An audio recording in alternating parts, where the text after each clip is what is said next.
I'm going to lead you all through a meditation. And this is something that I do at my job. And so earlier on, I spoke about how music, I combine music with my coaching. So I'm going to do that right now. And I'm going to play a piece from my album. Give me a moment. Let me access that. I had it queued, but I had to send it a quick text, so I moved out. Okay, right. I got that going. There's so many things with technology, because now I have to put my speaker on. Right, and let's hope this works.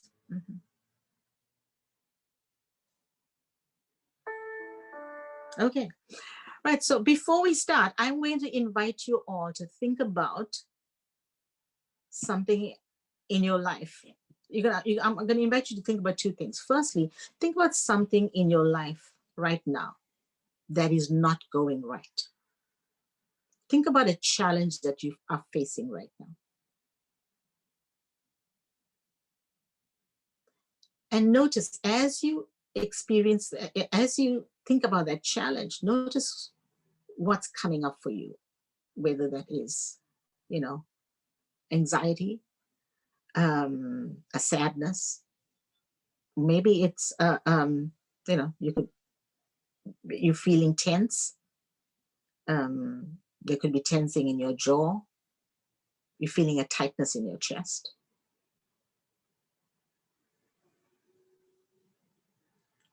Okay, and now I'm going to invite you to think about something that gives you joy. What is something or someone that gives you joy? It could be a person. It could be, maybe it's your dog or your pet. Maybe it's a loved one. Anything that brings you joy. Just take a moment and think about that right now.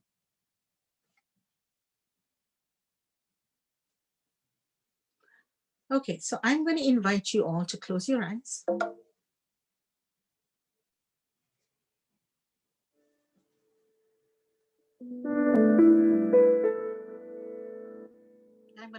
I'm going to invite you to just take in a few deep breaths. Just breathe in deeply. Notice where you're sitting. Notice your feet. And as you breathe in, follow your breath all the way through your nostrils.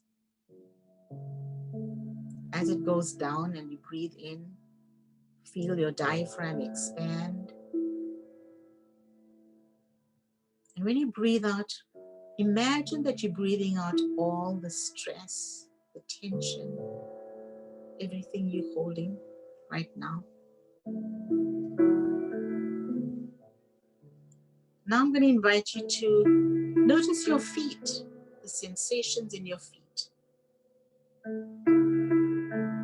Bring awareness to that. And if you're holding any tension in your feet, I'll invite you right now to just release that tension.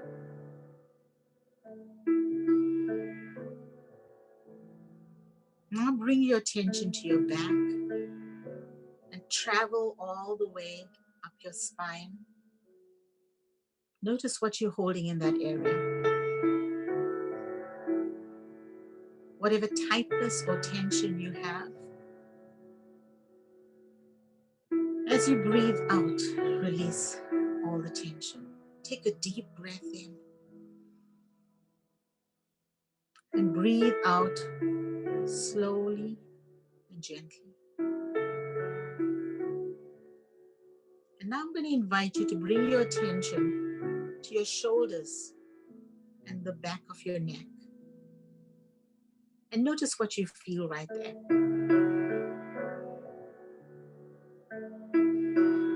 Whatever stress you may be carrying, whatever weight you may be carrying, whatever pain exists there. Take a deep breath in, and as you breathe out, release all the tension.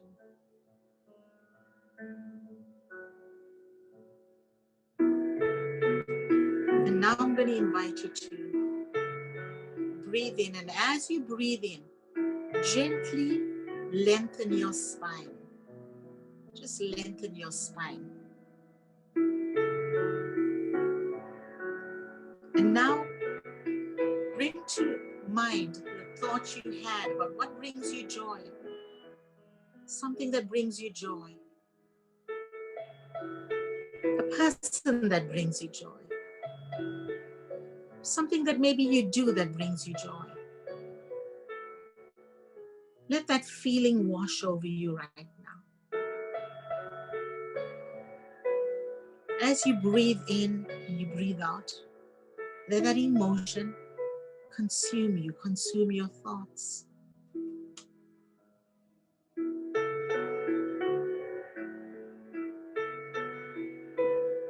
So breathe in,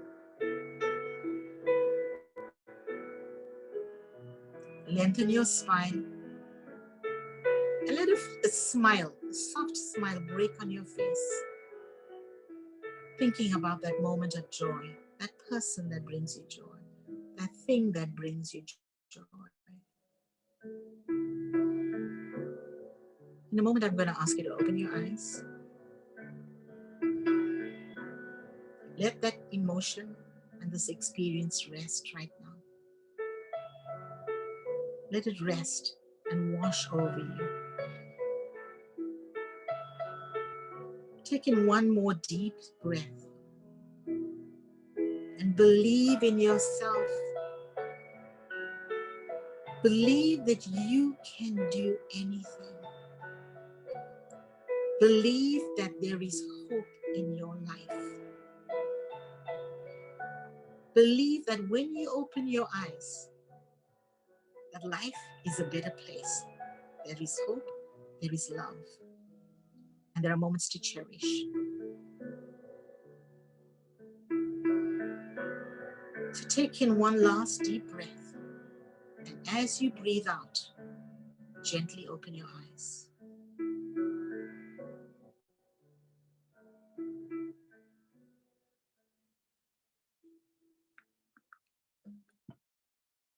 Okay, so that is how we access joy. It is there. It's joy is always there. Beautiful moments are always there in life. And one of the ways that I have been able to lift myself up from traumatic experiences is by accessing joy, is by doing this very thing. Earlier on, we were talking about compassion and empathy and kindness. We can show compassion and empathy and kindness to everybody else. But unless we start with ourselves, unless we have compassion for ourselves, there is no compassion that can exist for anyone. Unless we love ourselves first, we cannot love anyone. We don't have the capacity to love others because we don't know how to love. Someone once said to me, when you know how to love yourself, you will never let anyone treat you anyhow because you will put value on who you are. When you put value on who you are able to then put value on those around you, starting with your loved ones, your friends, people that you work with, the people that you are going to meet in life. Today I wanted to talk about some experiences that I've had, but not so much of the experiences, about just what gender-based violence and abuse and hurt and suffering and loss and grief, like Jerome. And Jerome, my heart goes out to you. My thoughts and prayers are with you and with your son. It's not easy. When we're going through all these challenges in life, it is never easy, because one thing that happens is that we begin to ruminate. And ruminate pretty much means we keep thinking about what is not going right. It's easy, and that's what negativity bias is. It's easy to think about what's not going right versus what's going what's going right, being able to access what's going right.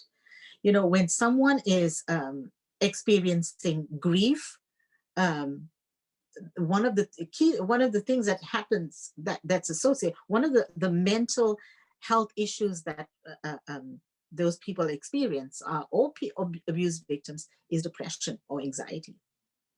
And when that happens, there's no reason to want to live or find meaning or purpose in life. And being able to, early on, Gavin was talking about, who are you? Finding out who you are, knowing who you are, can change your life. So I'm going to talk about some of the telltale signs of hardships in life, whether it is abuse, whether it is loss. It could be loss of a loved one. It could be loss of a job. It could be loss of your home. It could be a loss in a marriage. It could be a loss in a relationship. Do you know how many young people have broken hearts right now? And they cannot come out of it because they're stuck in that.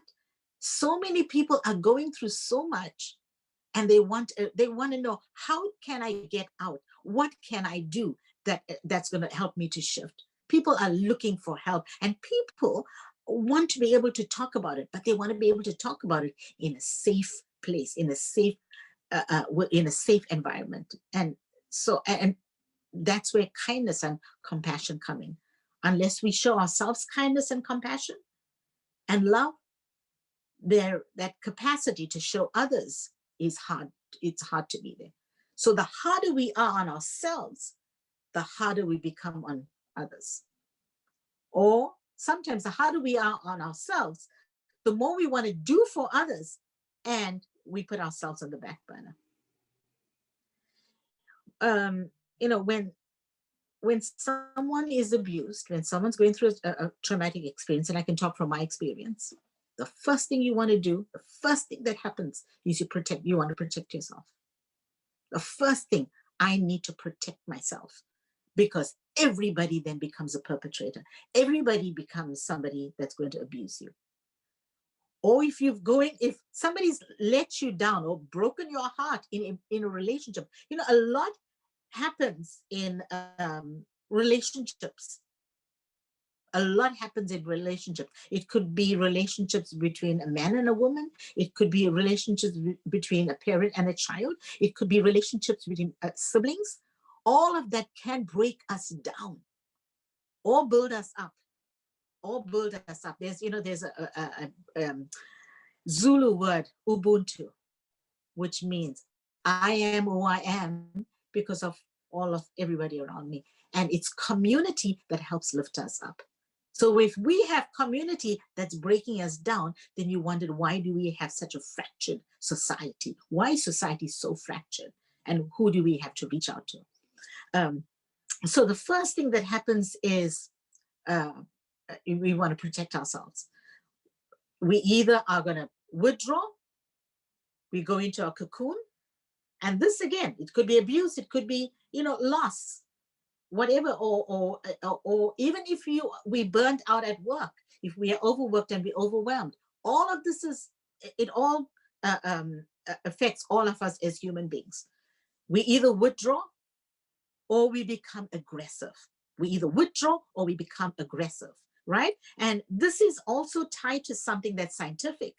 Do you know that every sense, everything that we're sensing, whether we going through we hearing something, feeling something, seeing something, smelling something, tasting something, somebody says something to us, whatever that is, it enters our spinal cord. There's a sense that enters our spinal cord, travels all the way up right here to the back of our head, to a little thing that's called the amygdala. It's a little almond-shaped thing that's called the amygdala. That amygdala is the emotional center of humans. And right there, we immediately say to ourselves, are we under attack? Are we under attack? It's our survival center. And so what we do, one of three things we do. We either fight back, get aggressive, we flight, we back off, we withdraw, all out of protection, or we freeze. We don't know what to say. And I know I've been caught in that place of freezing. That's typically what usually happens to me. I freeze. I'm not sure what to say, and I go into flight. I'm not someone that's going to be. I don't go into fight mode. I don't know how to do that. Others do that because that's how we survive. That's called survival, right? So when you are in fight, flight, or freeze mode, you want to be able to think, but let me stop and pause. Let me stop, pause. Let me reset. Let me take a breath right now. Let me access that moment of joy, that thing that makes me feel joyful or gives me peace. It's not easy. It's an intention. It's an intention. It's a choice that we can make. We all have choices. We can either make the choice to ruminate, or we can make the choice, stop and pausing, and make the choice to just pause, taking a deep breath. You know, I always say to my clients and patients, write down 10, at least 10 things that bring you joy. Because when you're going through tough times, it's hard to remember those 10 things. They are far away from our memory. So if having that quickly, like, let me think about one thing that brings me joy, and looking at that, closing my eyes, taking a deep breath, accessing those images and letting that joy wash over me. That's one way of being able to bounce back, or finding a way to exist when it's difficult to exist. Life is not easy. Life is hard. You know, another thing about gender-based violence is bullying. Bullying is something that's happening, and it happens everywhere. It's even happening in the workplace. I mean, I just recently I did a whole piece on bullying in the workplace. It's even happening in the workplace, where people are afraid to speak up. People are afraid to say what's on their mind because of, okay, I may get fired, or I don't know what the repercussions are going to be. I don't know what I'm going to hear. A lot of people are afraid of people that are bullies. You rather go along with the bully to keep the bully, appease the bully, rather than say something. And what happens then? When that happens, then our self-esteem starts dropping. We don't have the confidence to speak up. You know, that happens a lot in relationships as well, in workplaces as well. Parents with children. Do you know that children can bully parents? Children can bully parents, and that is abusive. That's abuse again. That's another form of abuse. We sometimes, we always think about abuse as sexual only. Abuse comes in many forms. In many forms. The other thing is gaslighting. And gaslighting is someone tells you something and makes you, and it makes you believe that you didn't say that, or you did say that, or you are this way, or you're not this way, and you begin to doubt yourself. When someone makes you doubt yourself, they are gaslighting you. And that happens. Let me tell you, it happens every day. It happens every day, every minute of the day, every moment of the day. People are being gaslighted. People are being bullied. People are being taken advantage of. As a result, there is nobody, people that don't have a voice. They're not free to have a voice. So what happens? We have low self-esteem. We don't have the courage to speak up. We have a low self-image. We then begin to think about ourselves as not good enough. I cannot do this. I'm not good enough. I'm not, how many times people are saying, I'm not good enough. I'm not enough. I lack. And let me say this to you, everybody that's on this call and whoever's going to be hearing this, you are enough. You are enough. You are complete. There is nothing broken about you. There's nothing wrong with you. You are whole. You are loved. You are loved. And another thing is self-condemnation. We begin to condemn ourselves. We begin to tell ourselves these, there's an inner critic in our mind. So as soon as stuff happenings, and I spoke about that, the amygdala and the, fight or flight and freeze. When that happens, if we don't pause, we then go into this negative downward spiral, into negativity bias. And now we start telling ourselves a bad narrative. There's a bad narrative, a bad story that's going on in our mind. Why is this happening to me? I'm not good enough. I'm not intelligent. I lack this here. I'm not beautiful. I can never measure up. I'm not like everybody else. I can't do this. I can't keep up. All these are, it's a negative narrative that we tell ourselves. And that is because there's an inner critic inside of us that keeps telling us that. So here's my thing. If there's an inner critic in us, there has to be a friend somewhere inside. Earlier on, I spoke about the kingdom of God is inside of us. Everything we have, everything we need, we already have. We are complete. And, I experience it in my coaching every day. When I coach people, I hear their stories and I'm asking questions based on what I'm hearing. Do you know that everyone comes up with solutions? They come up with solutions. I don't give those solutions. I don't provide the advice. At the end of every coaching session, people are in awe of what they've come up with, that they have the answers. So we all have the answers inside of us. We don't lack. We're not in a place of lack. We all have the answers. It's all inside of us. Healing is already inside of every one of us. Healing is already inside of every one of us. It's being able to make the shift in our mindset. As soon as we make the shift in our mindset, then we begin to there's behavioral changes that happens, and it's positive. The other thing that happens is extreme judgment. We begin to judge everybody, and it's profiling. We judge people based on X, Y, and Z. Because of our experiences, we begin to judge people. Because now we don't trust. It's easy to lose trust. When we don't feel safe, we don't trust. And when we don't trust, we then judge. So if you catch yourself in a place of judging someone, ask yourself, what is it inside of me? Usually, it is something that's happening inside of me when we're judging. It's something that's going on here. So that's when you want to have self-awareness and ask yourself, what is going on inside of me? What do I need to adjust here so that I'm in a healthier, better place? The more we judge, the more we're going to go down another negative route. Think about it. When was the last time you acknowledged someone or you appreciated someone? Think about it. When was the last time you said to someone, this is what I appreciate about you. This is what I value about you. When was the last time you validated someone? And if we do that every day, if we show one random act of kindness every day, we will then begin to turn and make that shift. So we're not living in a place of negativity and stuff, and not be living in suffering and pain. We're making the shift towards healing and kindness. It takes one word of kindness.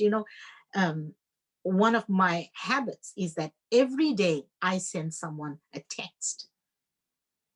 Every day I send someone a text of kindness. Every day, whether it is a family member, whether it is someone on my at work, especially if it's someone that I know that there is some tension with, I send a text of encouragement. And as soon as that happens, there's immediately the breakdown of what is the tension that's there. So I would challenge you today. Challenge yourself. Send do one random act of kindness. On Friday was World Kindness Day. Or at least on Wednesday, do one random act of kindness. Show someone kindness. It takes maybe 15 seconds to send a text. You don't have to pick up the phone. Nowadays we have text and we're all doing that. Show kindness to someone. It will help you feel better. Notice how you're gonna feel. So right at this moment, I wanna pause for a moment and ask you to think about one person who you would like to send that text to. Who would you like to acknowledge? Who would you like to show appreciation to right now? And as soon as we're done with this this conversation right here, I will encourage you to send that text to someone. You know, the other thing is, the next thing I want to talk about is our, when we are in a place where we're in pain or suffering or in depression or grief or abuse or anxiety, we have the inability to recognize our own negative thoughts, our own behaviors, our own emotions. We cannot see it. All we can see is our pain. All we can see is our pain. So again, when that happens, here's what we want to do. We want to take a moment, stop, pause. It takes 20 seconds to stop. Just pause and ask yourself, what am I feeling right now? Why am I having this negative thought? What's going on inside of me? What do I need to do to autocorrect so that I bring myself in a place of positivity and a healthy place? Not so much a positive, but a healthy place. We want to be healthy mentally, emotionally, physically, spiritually. We want to be healthy human beings in all the domains of our lives, in our lives. And the other part, the last part I want to talk about here is just blaming ourselves for things. Being able to stop blaming ourselves and taking ownership of what we can do to change the situation. If we keep blaming ourselves, there is no way we can make the shift to be that healthier person. So notice, when do you blame yourself? Next time you going down a negative thought pattern, catch yourself in that act. Catch yourself. Take a moment, breathe, access that moment of joy or a moment of peace, someone that brings you joy, a moment that gave you joy. Right.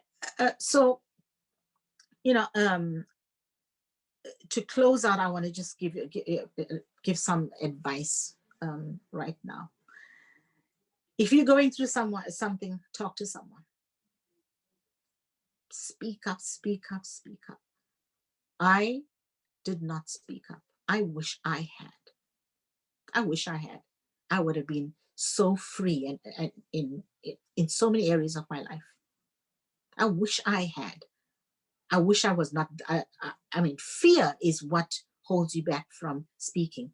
There's in my book, there's a quote: "When I crossed the threshold of fear, I gave myself permission to be alive."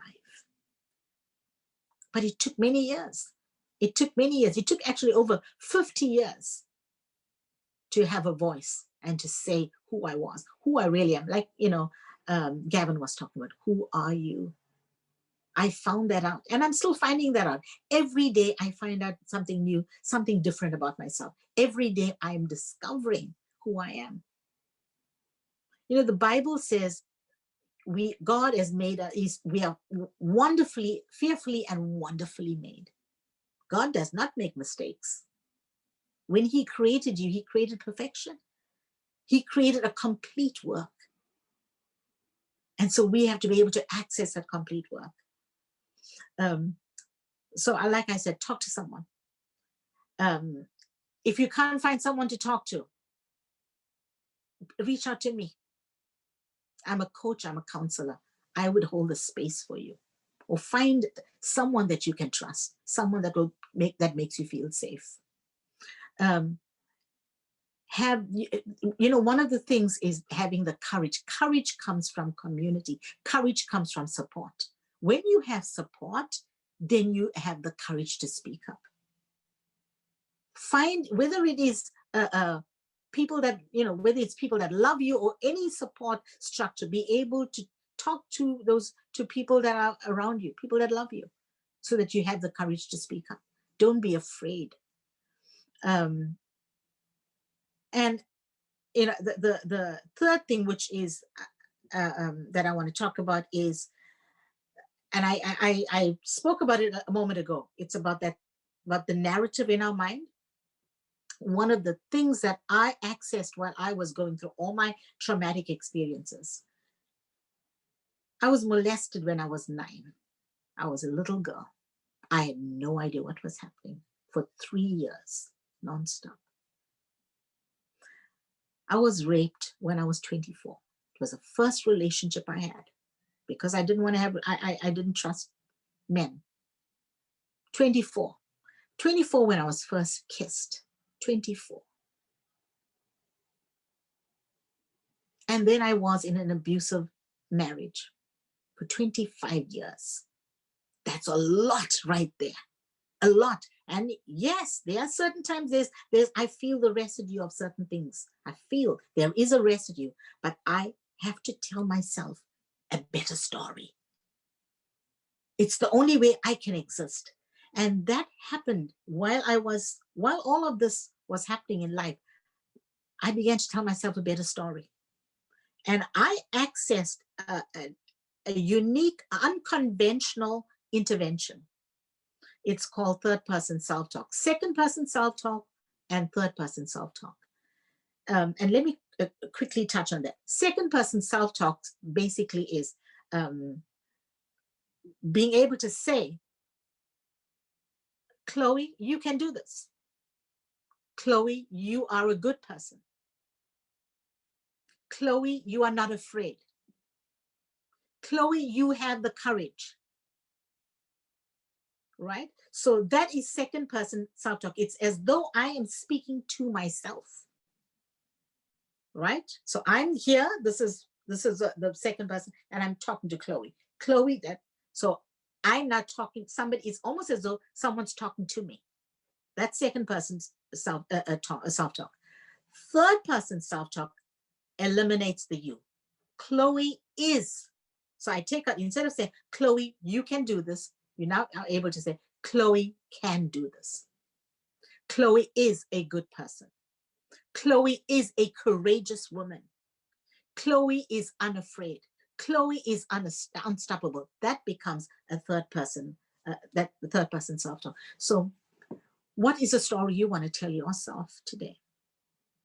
What's a new story you want to tell yourself? What's a positive story you want to tell yourself? How do you want to change your life going forward? We are towards the end of the year, towards the end of 2020. What does 2021 look like for you? You can determine and decide that. You have the choice. We have choices, and we can choose to live and to access our better self by accessing our positive side. And finally, one last thing. I've shared this before. I always share the story. When when I got divorced, I had to change I changed my last name back to my maiden name. And I went to the notary to have it notarized. And I'll never forget, it was Valentine's Day. And I sat across the person that was going to notarize it for me, and I I said, well, how are you spending Valentine's Day? And she said, well, I'm not really, not doing anything much. And she said, I'm divorced for 7 years, and every Valentine's Day I find myself alone. I said, and she said, what about you? I said, well, I'm excited about Valentine's Day. I'm spending it alone. She said, wow, what? Why? I said, well, it's 25 years, of a marriage, an abusive marriage, and now I'm spending it alone. I'm excited. And she said to me, well, why did you say? I said, because of fear. I had fear to speak, fear to be myself, fear to speak my mind. And then she said, well, can I give you a piece of advice? I said, sure. I didn't want to tell her that I'm a coach or a counselor. I try not to say that to people. And so she said, let me give you 3 pieces of advice. And I'm going to give this to you right now as I'm telling it to you. Here's the first piece of advice. Love yourself. Here's the second piece of advice. Love yourself. Here's a third piece of advice. Love yourself. And I'm going to give you a fourth piece. Now you can love your children, your spouse, your family, and your friends. Because if you do not love yourself, there is no capacity or ability to love others. Learn how to love yourself first. Treat yourself well. God bless you. Thank you, Michelle. Thank you, Chloe. That was beautiful.